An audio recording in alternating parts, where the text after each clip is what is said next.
Solo hiking can be intimidated for anybody, whether you're a man or a woman. Hiking, backpacking, spending time in the backcountry is one of my most favorite things to do, and I've spent a number of miles out on trail hiking by myself. For me, solo hiking is empowering. It's an opportunity to get closer connected with nature, my surroundings, and myself. It's my uninterrupted me time, and it's where I get all of my great ideas and make good decisions. Hey guys, my name is Kathleen, former PCT thru hiker, avid Pacific Northwest day hiker, solo long distance backpacker, an online backpacking coach for women, and the hungry hiker here on YouTube. With all of the solo hiking and backpacking trips I've gone on, and all of the solo hiking and backpacking videos I've created and posted here on my YouTube channel over the years, a question I see pop up in the comments and get asked all the time is, how can I stay safe while hiking alone? In this video, I'm going to share with you 10 mistakes to avoid when hiking alone that will help you stay safe while solo hiking. If you're excited about this video, make sure to give it a thumbs up. Don't forget to subscribe to my YouTube channel for new videos each week about hiking, backpacking, and tips on how to help you plan your next outdoor adventure. When I first started going solo hiking and even planning my first solo thru hike along the PCT, I got questions and comments like, why would you want to go do that? Aren't you scared of hiking alone? You're a woman. You shouldn't go hiking in the woods by yourself. What are you going to do if blank happens? Are you going to carry a gun? I wish I was as brave as you. And of course, the endless quoting of horror stories by friends and family that they had either seen on TV, read in the news, or heard from a friend. Not only was it enough that I had to deal with my own fears of hiking out in the backcountry alone, but I also had to deal with my friends and family's fears of me wanting to go hiking alone. Over the years, I've spent a number of miles being out on trail by myself. And yes, solo hiking and backpacking is challenging and can be risky. There's a lot of researching, planning, and preparing involved. There's the potential for more possible risks to deal with when you're out on trail by yourself, and you have to learn how to be self-reliant. But the payoff for solo hiking and backpacking is incredibly rewarding. Suddenly, I'm in charge of my trip. I get to decide when and where I want to go. I can hike at my own pace, stop for breaks whenever I want to, and just be without having to worry about someone else while I'm out there. If you're curious to learn about all the different reasons why I love solo hiking so much, make sure you check out this video, which I'll link up here and down in the video description below. Now, I want to make it perfectly clear, I'm not opposed to going on group trips in the backcountry. Even though I've done a fair amount of solo hiking and backpacking, I've gone on a ton of group trips as well. There are certain areas where I prefer hiking and backpacking in a group because I just feel more comfortable and safer than if I were out there by myself. With group trips, I have a built-in support system of people who are traveling with me through areas I might not feel comfortable traveling through by myself, and group trips help me build up my confidence with exploring a new area or country that I've never been to before. I've even led several group day hikes and overnight backpacking trips for students in my online backpacking program for women, the Confident Solo Female Backpacker System, who want to help build their confidence of going backpacking in a group setting first before venturing out on their own solo trips. If you're a woman who is scared and intimidated about backpacking alone and want to learn how you can feel comfortable planning your own trips so you feel more confident getting out on trail by yourself, click the link below to learn more about the Confident Solo Female Backpacker System and how you can be part of this incredible program. Whether I'm hiking solo or with a group, I always live by the motto, always be prepared for worst case scenario. When you do your research, take the right precautions, and are prepared for your adventure before you get to the trailhead, you'll have a lot less to be afraid of when it comes to getting out on trail by yourself. So if you're thinking about giving solo hiking a try and are looking for tips on how to stay safe while you're out there, here are 10 mistakes to avoid when hiking alone.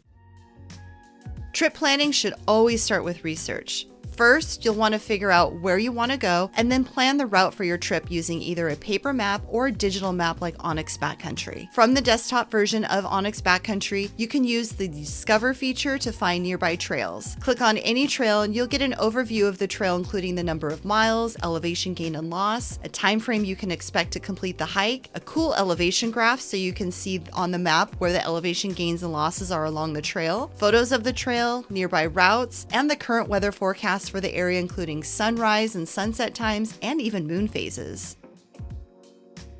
Important note about checking the weather forecast: make sure you are checking for the current weather forecast for the area you plan on hiking in, not the nearby town. The weather in the mountains at the higher elevations can be much more different than weather at a lower elevation in town. Online navigational tools and apps such as Onyx Backcountry make it super easy to be able to check for the current weather forecast in the specific area you plan on hiking in just by clicking on the map. Knowing the weather forecast for the area you plan on hiking in will help you decide what gear you'll need to bring for the conditions and terrain you'll be hiking in, like if you need to pack rain gear, extra insulation layers, a pair of micro spikes, or even types of shoes you should wear, whether it's a pair of waterproof hiking boots or trail runners. Once you've decided where you want to go, you can then use the route builder to create a route for your hike. Use the Snap To feature to create the actual route. Then once your route is created and saved, use the map to create waypoints marking potential water sources, campsites, and exit points at other nearby trailheads in case of an emergency and you need to get off trail. You can change the view of the map from topo to satellite and even hybrid, which includes topo lines over the satellite imagery. There's also an option to look at the map of the area in 3D if you want to get a better feel for the terrain and elevation gain and losses in the area before getting out on trail. If you're concerned about the possibility of there being snow along the trail, you can click on the recent imagery, which is updated frequently but has less detail and will show you a recent satellite image of the area, helping to indicate if there's currently any snow on the ground. Once you've finished creating your route and waypoints, make sure you create an offline map of the area your route is in, and then double check to see that your map has properly downloaded onto your phone. Any changes you make in your Onyx Backcountry account should automatically reflect in the app on your mobile device. Then, just to be safe, always test to make sure your map has downloaded correctly by putting your mobile device in airplane mode and checking to see that the offline map you created shows up on your phone. This is an important step you'll want to make sure you complete before you get to the trailhead while you still have cell and Wi-Fi service. When choosing a trail to go solo hiking on, it's important to pick something within your limits, both comfort level and fitness. If this is one of your first times planning a solo hike, consider starting small. Pick a trail close to home, choose a shorter hike at a lower elevation. If you're still working on building up your confidence in your navigation skills, choose a trail that's well marked, well maintained, and well traveled. With solo hiking, oftentimes it's about the journey and not necessarily the destination. Try to avoid getting summit fever while you're out there by yourself. Always listen to your gut. If the trail becomes too challenging, if you're starting to lose daylight, if something feels off, weird, wrong, or uncomfortable, don't be afraid to stop, turn around, and head back to the trailhead. Always let someone know where you're going. Pick a trusted friend or family member who won't be out on trail with you and share your trip itinerary and planned route with them before getting to the trailhead. Once you've created and saved your route using Onyx Backcountry, you can share your route by copying the link to your route and sharing it with another Onyx Backcountry user. In addition to sharing your route, you'll also want to let your friend or family member know how long you plan on being out there, your intended hiking or camping destination, what time you expect to finish, and then don't forget to check back in with them after your hike to let them know that you've made it back to the trailhead and home safely.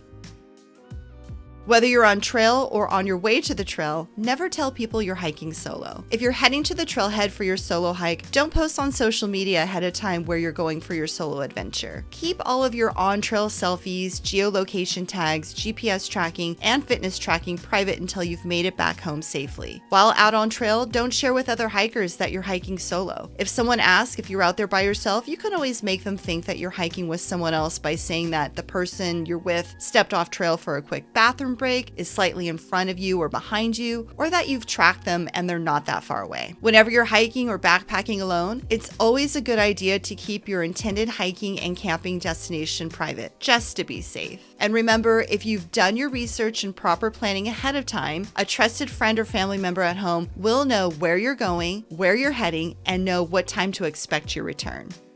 Always be aware of your surroundings whenever you're out in the backcountry, especially if you're hiking alone. Instead of listening to headphones, listen to the sounds around you. Music, audiobooks, and podcasts are better distractions to enjoy once you're safely at camp inside your tent for the night. If you do decide to listen to headphones while out on trail, make sure to turn the volume down as low as you can and only use one earbud. This way you can still hear everything going on around you, including wildlife and if any other hikers, runners, mountain bikers might be coming up behind you. you. And don't just pay attention to what's going on in front of you. Always have a feeling for what's happening behind you and all around you while you're solo hiking out on trail. Even if you don't feel confident while you're hiking alone, at least look like you are. Avoid looking like you're scared. Don't run away. Most attackers, whether it's an animal or human, will go after easy prey. If someone gives you the creeps, stare them in the eye. Take notice of what they look like and what they're wearing, and if you feel like you're being followed, let the person pass and then create as much distance between you and them as possible. Consider carrying some sort of self-protection tool that helps you feel more comfortable when hiking solo.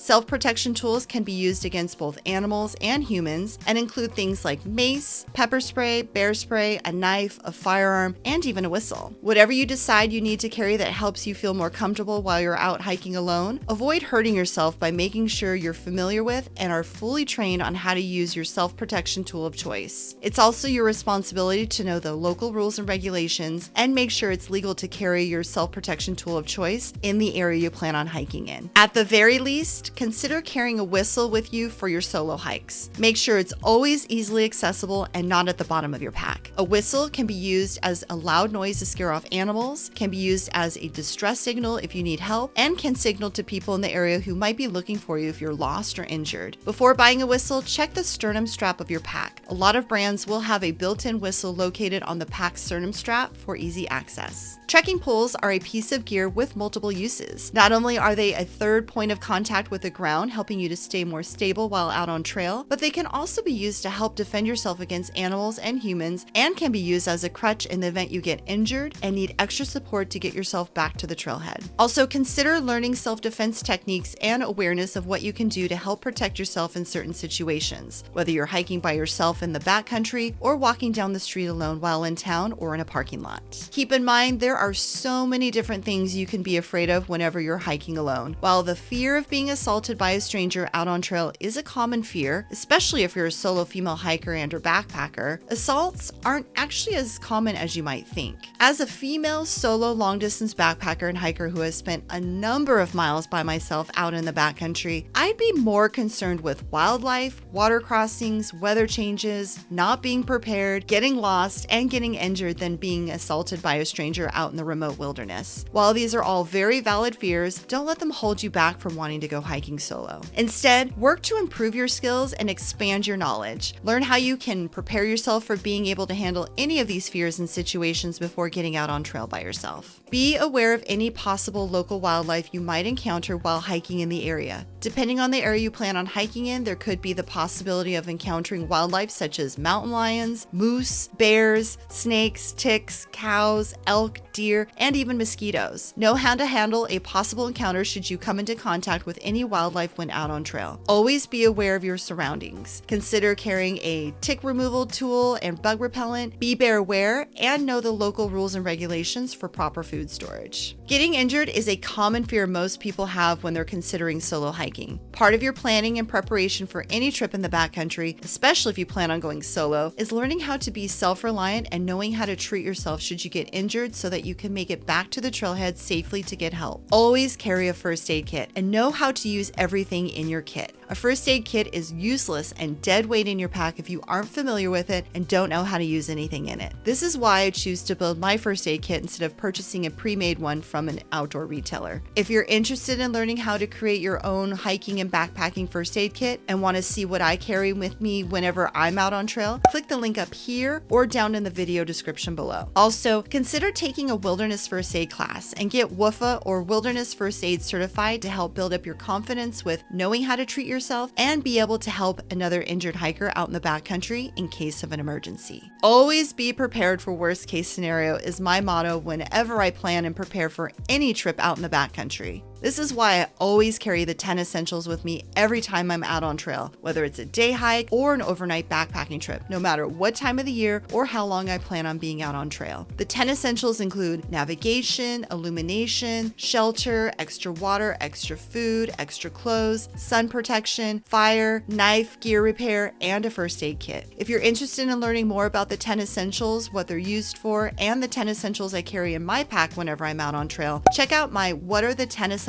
video, which I'll link up here and down in the video description below. And finally, consider carrying some sort of device that allows you to be able to communicate with the off-trail world in the event of an emergency. Mobile phones aren't reliable because oftentimes you'll be out of cell or Wi-Fi service when out in the backcountry. Instead, consider carrying a satellite messenger or a PLB or a personal locator beacon. These devices are much more reliable in the backcountry because they work by satellite, not cell or Wi-Fi service. My satellite messenger, as expensive as it was, not only for the device itself, but also the monthly subscription required to use the device, was the one piece of gear I wish I had gotten sooner, especially with all the solo hiking I do in the backcountry. With the PLB, you're able to send your GPS coordinates to local search and rescue authorities with the push of a button, but there's no two-way messaging option that gives you a chance to state the nature of your emergency or communicate with emergency authorities. A satellite messenger gives you the opportunity to have two-way messaging with friends and family at home whenever you're out of cell and Wi-Fi service range. In the event of an emergency, you can press the SOS button on the device and have the ability to communicate with search and rescue via two-way messaging, which is extremely helpful when you're relaying the nature of your emergency and knowing when help will be on the way. With satellite messengers, you can set up an online map for friends and family at home to track and follow you while you're out on trail alone. Depending on your device and the subscription you set up, you may also have the ability to check the local weather forecast and upload routes into your device. Just like with any piece of gear, you want to make sure you're familiar with knowing how to use your satellite messenger first before getting out on trail. Also, before getting out on trail, set up the subscription for your device and know who you need to connect with and how you can connect with them through your device if you find yourself in an emergency situation. Make sure all of your electronic devices, including your satellite messenger, are fully charged before leaving the house, and bring a power bank so that you have a way to keep all of your electronic devices charged while you're out on trail. Don't let fear or someone else's fear hold you back and get in the way of something you're passionate about and want to do for yourself. If you want to give solo hiking a try, do your research, properly plan and prepare for your adventure, and then go out there and have fun. Remember, solo hiking can be intimidating for anybody, whether you're a man or a woman, but it can also be safe, incredibly empowering, and it's a lot of fun. If you like this video and got some value out of it, make sure you hit the like button. Don't forget to subscribe to my YouTube channel for new videos each week, and hit the bell icon to get notified each time new videos are posted. Thanks for watching, and I'll see you in the next one. Happy trails and keep on trekking.